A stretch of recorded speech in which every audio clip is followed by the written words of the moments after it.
Merci, cher collègue. La parole est à monsieur Philippe Naillet pour le groupe socialiste et apparentés.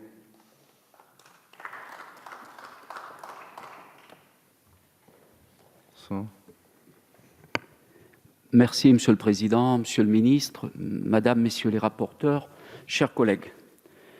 Ce projet de loi de finances et sa mission Outre-mer sont les derniers de plein exercice pour votre majorité. Avant d'aborder ce quatrième budget, l'exercice mérite un premier bilan qui, s'il ne vous est pas imputable à titre personnel, Monsieur le Ministre, vous est imputable au titre de la solidarité gouvernementale. Votre majorité est maintenant en responsabilité depuis 2017. C'est l'occasion de faire un premier bilan eu égard aux engagements du Président de la République par rapport aux Outre-mer. Je le dis d'ores et déjà, à notre lecture, le compte n'y est pas. Le bilan est décevant pour les 2 200 000 Français ultramarins. Vous n'êtes pas responsable de tout, Monsieur le Ministre.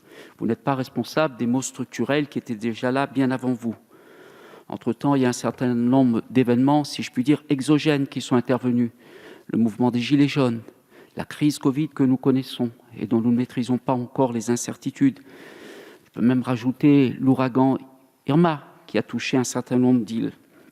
Mais à votre charge, Monsieur le Ministre, nous avons été les victimes de Bercy, avec le sentiment de n'être devenu qu'une variable budgétaire. Un des objectifs du programme présidentiel était, je cite, de soutenir l'activité et l'emploi dans les Outre-mer pour lutter contre le chômage et l'exclusion. Résultat, après des assises et un livre bleu reprenant des problématiques déjà connues, est arrivée une réforme en 2019 des aides économiques et d'autres dispositifs sans concertation. Malgré des budgets affichés en hausse, il en ressort des sous-consommations records, 49 millions pour la mission Outre-mer en 2019 et plus de 2,7 milliards d'euros sur l'effort global de l'État en 2019. Dès lors, nous basculions d'une solidarité nationale à une solidarité ultramarine. Rappelons qu'à ce jour, aucune estimation précise n'existe sur la réforme des aides économiques. Preuve en est que 2 ans plus tard, plus de 1,6 milliard d'euros sont encore non répartis dans le programme 138. On est en droit de s'interroger sur la sincérité des crédits de la mission Outre-mer. Un autre objectif du programme présidentiel prévoyait aussi de renégocier au sein de l'Union européenne pour mieux prendre en compte les spécificités de nos territoires ultramarins. À l'heure où je vous parle, nos filières agricoles sont en danger. La diversification annoncée par le Président de la République à l'automne dernier lors de son passage à La Réunion sont en péril. Et je fais bien sûr ici référence au POSEI et aux 45 millions du Foncium que vous savez, Monsieur le Ministre, insuffisants. C'est l'objectif de continuer à développer une production locale pour tendre vers une autonomie alimentaire qui est aujourd'hui remise en cause avec des filières interprofessionnelles extrêmement inquiètes. Je ne reviens pas sur le FEI, qui chaque année impressionne par ses montants, mais qui déçoit par son niveau de réalisation. En 2019, c'était 110 millions d'autorisations d'engagement pour seulement 47 millions d'exécutés.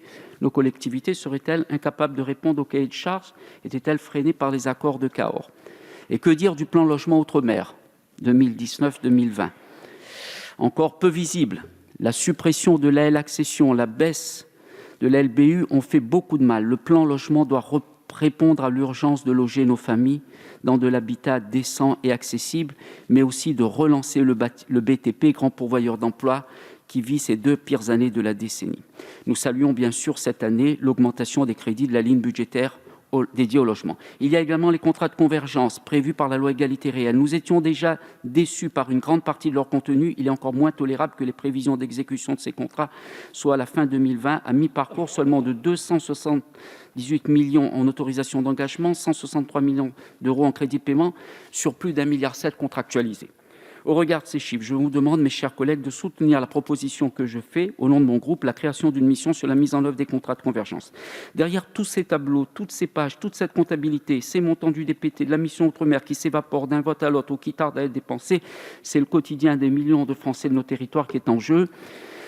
En plus du logement, de l'alimentation, des aides économiques, je pense aussi aux moyens de lutte contre les violences faites aux femmes, la lutte contre la consommation abusive d'alcool, la lutte contre la dengue sur beaucoup de nos territoires. Depuis plusieurs années, les critères de calcul de pension de réversion tels que pratiqués encore aujourd'hui, les retraites agricoles, la vie chère. Sur bien d'autres sujets encore pour lesquels nous avons pu interpeller les ministres en charge et sur ces questions depuis maintenant plusieurs années, mais jamais les réponses apportées n'ont été réellement à la hauteur de nos attentes. Enfin, monsieur le ministre, n'oublions pas nos entreprises ultramarines qui, selon que le territoire ait été confiné ou pas, ne bénéficient pas des mêmes aides qu'au niveau national. Or, le retour des motifs impérieux confine notre tourisme et ralentit le fret avec un risque pour les coûts d'approvisionnement à l'aune d'une période importante de l'année. Les modalités des plans d'urgence et de relance doivent donc être adaptées au plus vite, comme je vous l'ai indiqué vendredi dernier par courrier. Monsieur le ministre, sans vouloir être alarmiste, je vous le dis, l'heure est à la déception. Ne laissez pas cette déception se transformer en colère. Pour toutes les raisons que je viens de dire, le groupe socialiste s'abstiendra sur les crédits de la mission Outre-mer 2021. Je vous remercie. Merci, cher collègue.